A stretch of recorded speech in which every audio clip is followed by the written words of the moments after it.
You just flinched at a text message notification. You don't know why. Your heart rate went up for half a second. Your shoulders tensed. Then it passed and you kept scrolling. But somewhere in that half second, something ancient woke up inside you. And it wasn't wrong to wake up. It just had no idea what year it was. Your body is a time traveler. It left 10,000 BC, and it never really arrived anywhere else. It's still walking through tall grass, still listening for footsteps behind it, still rationing energy like the next meal isn't guaranteed. Nobody told it the world changed. So it just keeps doing its job, using instructions that were written for a world that no longer exists.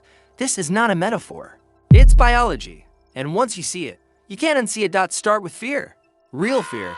The kind that makes your palms sweat and your stomach drop. You feel it in traffic. You feel it during a work presentation. You feel it reading an angry email from your boss. None of these things can actually kill you, but your body treats them exactly like they can. The psychologist Robert Sapolsky spent decades studying stress in primates, and he built his career around one deceptively simple question: why don't zebras get ulcers? A zebra runs from a lion, its stress hormones spike, and then the moment danger passes, it goes back to grazing like nothing happened. Its body resets instantly. Humans don't do that. Sapolsky's research showed that human stress responses get triggered by things that aren't even happening yet. A thought, a memory, an imagined future conversation.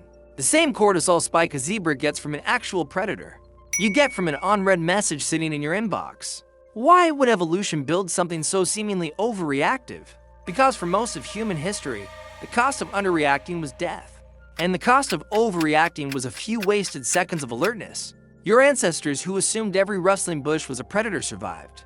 The ones who assumed it was probably nothing sometimes didn't get to pass on their genes. So natural selection built you to treat uncertainty as danger.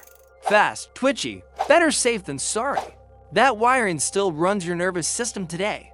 Except now the rustling bush is a notification badge on an app. Now think about food. Somewhere in you is a voice that says, eat this now. You might not get the chance again. That voice is loud around sugar and fat especially. You know logically that the pizza in the fridge isn't going anywhere. But some older part of your brain doesn't believe that. It still thinks scarcity is one bad season away for nearly all of human evolutionary history. Calories were unpredictable. A good hunt might feed a group for days. A bad season might mean weeks without enough. So the body developed a powerful drive to seek out calorie-dense food whenever it appeared, and to store extra as fat whenever possible, because storage meant survival through leaner times ahead. That drive didn't disappear when supermarkets did. It just got redirected. Now it fires in a world of unlimited, always available food. And the result is a body constantly bracing for a famine that never comes. The evolutionary biologist Randolph Ness, one of the founders of the field of evolutionary medicine, describes this as a mismatch. Your body isn't malfunctioning. It's functioning perfectly for an environment you no longer live in. Diabetes, obesity, even some forms of anxiety, Ness argues, aren't broken systems. They're ancient systems responding exactly as designed to a completely new world. Think about that for a second. Your cravings aren't a personal failure. They're a message from 10,000 years ago that never got the memo that things changed. Now think about movement. Your body expects you to walk, a lot. Not for exercise, but just to live. Hunting, gathering, migrating, building shelter. Movement wasn't optional. It was the default state of being alive, the Harvard evolutionary. Biologist Daniel Lieberman has spent years researching what he calls the mismatch between how humans evolved to move and how most people move today. His work points out something strange. Humans didn't evolve to exercise. They evolved to be active out of necessity, then rest deeply when they had the chance. Modern life inverted that completely. Now, people sit for 8, 10, 12 hours a day, then feel guilty for not exercising, then go for a run to compensate. Your body wasn't built for structured cardio sessions. It was built for constant low-level movement, punctuated by real rest. Chairs are new. Coffee is new. Screens are new. Nothing about that trio existed for 99% of human history. And your body still hasn't caught up to any of them. Here's a stranger one, loneliness. You feel it walking through a crowded city, surrounded by thousands of people. Somehow you feel more alone than you would sitting quietly in a small village. The anthropologist Robin Dunbar studied primate social groups and found a consistent pattern. There's a cognitive limit to how many stable relationships a human brain can actually maintain. Somewhere around 150 people. Below that number, humans lived in tight, known, mutually accountable communities. Everyone recognized everyone. Your safety depended on people who depended on you back. Now, you might have thousands of online connections and still feel unseen. Dunbar's number didn't go away just because technology let you collect more names. Your brain still expects the tight, known circle it evolved inside. A feed full of strangers doesn't satisfy that ancient hunger for belonging. It just imitates it, thinly, and leaves you wanting something it can't actually give you. Even your sleep is haunted by the past.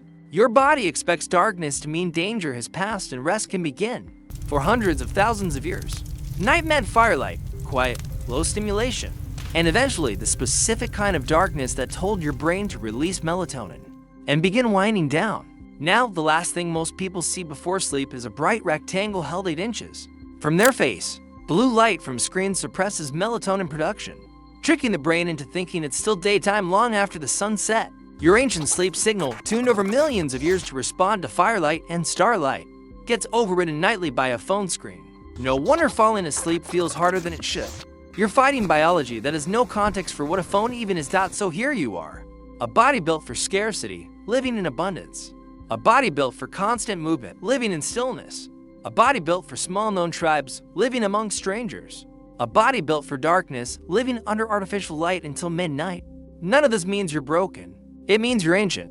It means every uncomfortable craving, every spike of anxiety, every restless night is a message sent from a version of you that lived thousands of years ago, still trying to keep you alive using the only instructions it ever received. You can't rewrite those instructions. Nobody can. Evolution moves in tens of thousands of years, not in software updates. But you can understand them. You can recognize when the flinch at a notification is really just an ancient alarm system, misfiring in a world with no lions left. You can recognize when the craving for sugar is a leftover survival strategy, not a personal weakness. You can recognize when the loneliness in a crowd is your brain quietly asking for the tight, known circle it was built to expect. You are not malfunctioning.